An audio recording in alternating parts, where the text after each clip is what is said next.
Nagkwento sa akin ang aking bunsong kapatid na madalas ay kasama ni Papa kapag naiiwan sa van. Minsan ay may nasabi siya sa akin na nakita raw ni bunso na minamasahin ni Papa si Clarice dahil daw di umano ay masama ang pakiramdam nito. Best friend ko si Clarice pero never nangyari na sumama ang kanyang pakiramdam kapag meron kaming family outing or service namin ang aming car. At noong 2 o 3 beses nang sinabi sa akin ni bunso, medyo nag-isip na ako ng hindi maganda. Kaya itinanong ko kung paano ang masahe ay ginagawa ni Papa. At sa kwento ni bunso ay pinopoint out niyang ang hinaharap ni best friend ang inuupakan ni Papa. Pinagpala kasi doon si Bestie eh. At noon ngang aking subukin noong minsan na mawala sa aking paningin si best friend. Pagdating ko sa aming van, kitang-kita ko kung paano tila niyayanig ng 7.5 magnitude na lindol sa kinapaparkingan ang aming van.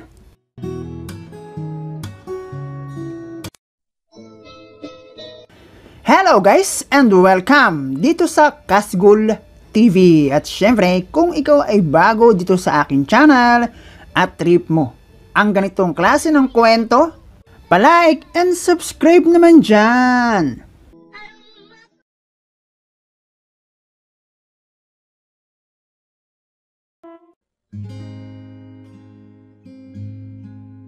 Schoolmate ko si Clarice simula pa noong elementarya. Kaya naman kilala siya ng aking magulang. At kung makailang ulit na rin siyang natulog sa bahay. Kwarto ko ay kwarto na rin niya. OFW ang magulang ni Clarice at ang kanyang kasama. Sa bahay ay ang kanyang lola and lolo at ang kanyang 2 kapatid. Sa aming pagiging magkaibigan ay halos magkapalit na nga kami ng muka. At magulang na rin ang alam ko ay turing niya kay mama at papa. Halos na pagkakamala ng kapatid ni Clarice ang bunso namin. Kaya hindi ko expected ang mga sumunod na pangyayari sa aming pamilya nang dahil kay Clarice na aking bestie. Hindi naman ganoon kahirap ang buhay namin.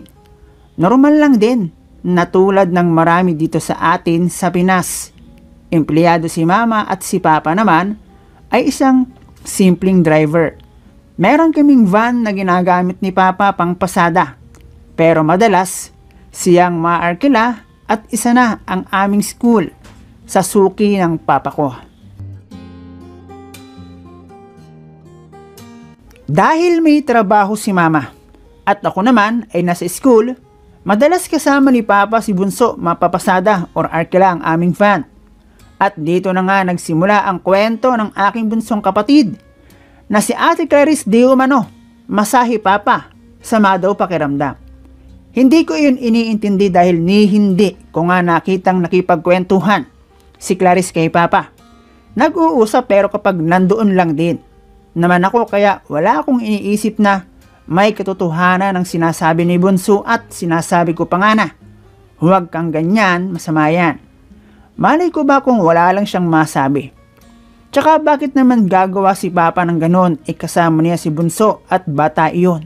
Sabi nga ng marami, hindi sinungaling ang bata.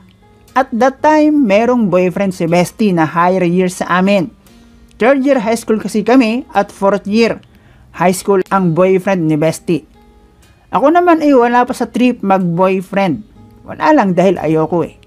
Pero noong halos 3 o 4 na ata na nagkwento si bunso, inusisa ko kung paano ba ang ginagawang pagmasahe ni Papa.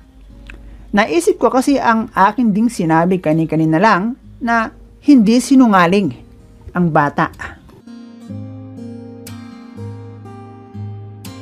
Ayon sa kwento ni bunso, ang kanyang pinopoint out kung sa katulad kong nakakaintindi, hindi naman masahe ang kanyang kinukwento dahil mukhang hinaharap ni Bestie ang tinutukoy noon na di umano may nararamdaman kaya minamasahe ko no. Alam mo kasi sir, pagdating sa bumper, napapasanool na lang ako kay Bestie dahil pinagpala siya roon. Ewan ko pero parang gusto kong biglaan na lang ay patunayan kung meron bang katotohanan ang sinasabi sa akin ni Bunso. Para kasing interesting. Baka nga mamaya may kung ano nang hindi ko alam. Kung sa bagay hindi naman talaga imposible dahil nangyayari din sa iba. Hanggang sa nung magkaroon ng camping sa aming school, tulad ng dati isa si Papa sa Inarkila. Meron naman sanang bus pero dahil kilala si Papa at ilan sa aming teacher at estudyante doon sumakay. At nandoon ako kaya sasama raw si Papa para na rin makita ang lugar. Hindi mawala sa isip ko ang sinabi ni Bunso. Paano kung meron akong matuklasan na hindi maganda? Lalo't wala naman akong nahahalata na merong kakaiba pagkasama ko si Papa at Clarissa.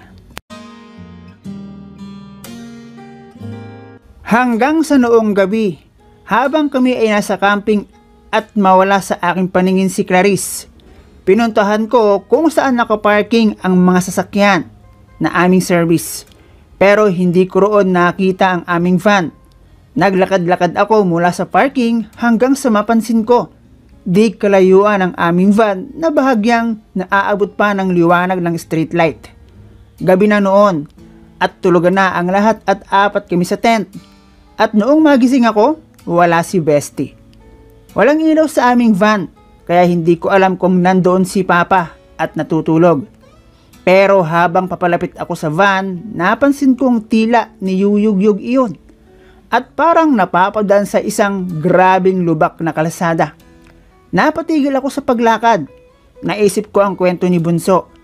Hanggang sa tila ba tinamaan na ng 7.5 magnitude na lindol ang aming sasakyan mula sa kinapaparkingan noon. Lumapit ako upang makinig ng kung ano ba ang nangyayari pero sarado kasi ang bintana at pinto noon. Kaya wala akong marinig maliban sa langit-ngit ng aming van.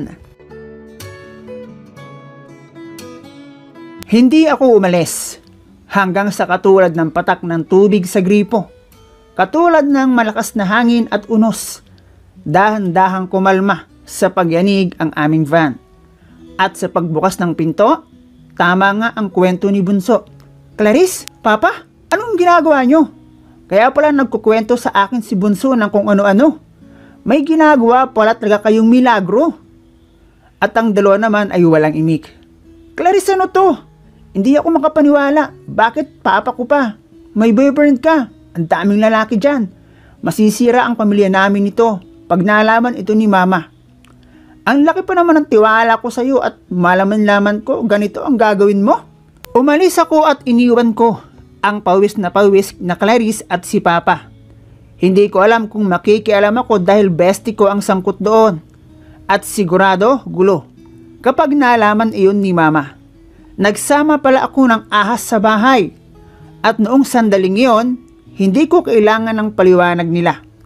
Hindi ko man kita ang eksaktong ganap sa loob pero sa itsura pa lang noong van namin, matinding gyera ang ganap sa loob ng aming van.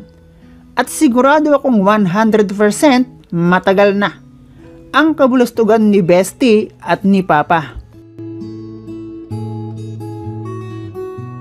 Pagdating ko sa tent, maya-maya pa ay pumasok na rin si Clarice. Walang imik hanggang sumapit ang umaga.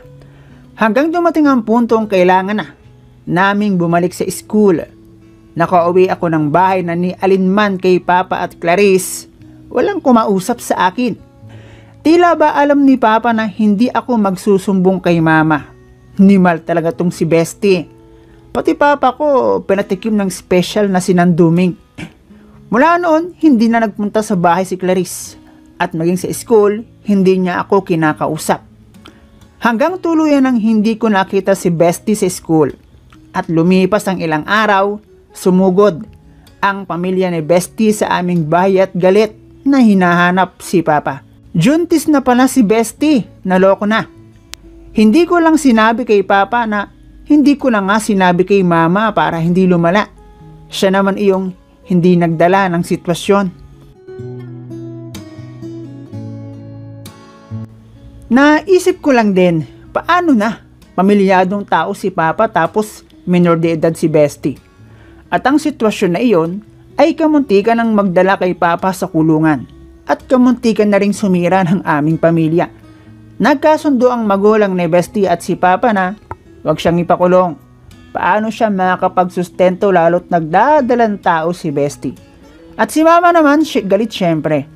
At halos palayasin na si Papa sa bahay dahil sa iskandalong dinala sa aming pamilya. At ang senaryong iyon ay tatatak sa aming mga kapitbahay at mananatiling insulto para kay Mama at sa aming dalawang anak niya. Hindi naman nagkahiwalay ang aking mga magulang pero ramdam ko ang hirap nang may magulang na sa pagitan ay merong lamat. Sa kabila ng nangyari kay Bestie at sa aking pamilya, hindi ko pa rin mapigilan ang aking sarili na makita ang aking kapatid mula kay Papa at Clarice na aming bagong bunso. Wala namang kinalaman sa gusot ang bata, dami lang siya at resulta ng pagiging mapusok at mahina ng kanyang naging magulang. Sa ngayon, taon na ang lumipas. Tanggap na rin ni Mama na meron kaming kapatid sa labas.